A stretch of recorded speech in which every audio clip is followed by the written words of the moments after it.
Nakansela ang ilang biyahe sa NAIA dahil sa masamang panahon. Tuloy-tuloy naman ang pagdating ng mga pasahero, partikular na mga OFW. Magbabalik ng ibang bansa matapos ang bakasyon dahil sa holiday season. Si Daniel Manalastas sa detalye. Para bang dumaan lang ng mabilis ang Pasko at Bagong Taon para sa OFW sa Singapore na si John dahil balik trabaho na ulit siya sa abroad matapos makasama ang kanyang pamilya. Last time na nag-New Year at sa Christmas ako dito, 2017 pa. So, ang tagal na din. Medyo malungkot, medyo bitin kasi yung bakasyon din. 11 days lang kasi, nakapilit lang din talaga na makauwi.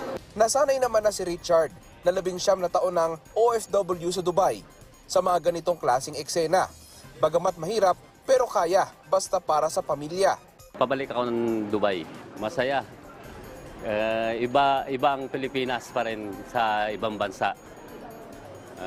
Mas masaya pa rin dito. Kaya babalik tayo ng Pilipinas, sabi nga nila. Sanayan lang kasi medyo matagal na rin ako doon, 19 years. Sa terminal naman ng PITX, pagtitiyak ng pamunuan, may masasakyan kahit ang mga walk-in passengers. For the passengers na wala pang tickets or going to the provinces pa, habol pa na magbakasyon, meron pa rin tayong walk-in, no? And then at the same time, travel light pa rin tayo. Kahit na walk-ins yun, meron kami additional bus units for that. Gayunman, may ilang pasahero pa rin nagrereklamo. Pauwi na po, kaso lang po, hindi kami nakaano ng ticket. Kaya babalik din kami sa Cavite. Hindi kami naka-reserve. Wala na daw ticket? Wala na daw, fully booked daw. Bigat kasi, kakainis.